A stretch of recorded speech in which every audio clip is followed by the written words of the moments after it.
Circle announced the launch of ARC, an open Layer 1 blockchain designed specifically for stablecoin payments, Forex, and capital markets applications. This blockchain is compatible with the Ethereum Virtual Machine, EVM, and features USDC as its native gas token.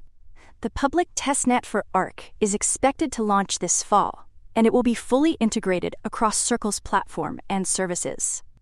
ARC will also be interoperable with dozens of other partner blockchains supported by Circle. This announcement comes on the heels of Circle's impressive earnings report for the second quarter of 2025.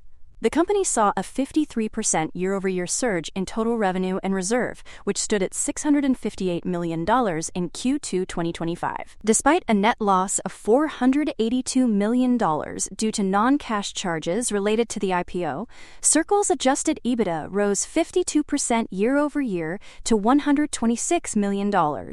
Circle, the company behind the USDC stablecoin, with a market cap of $65 billion, occupying around 24% of the total stablecoin market, made its public debut on the NYSE in June 2025.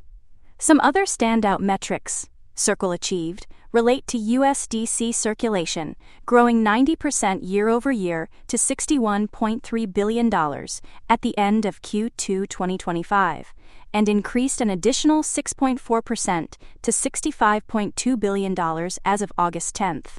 Circle's IPO in June marked a pivotal moment for the company in the broader adoption of stablecoins. The recently enacted Genius Act strengthens Circle's position as a leading regulated stablecoin issuer.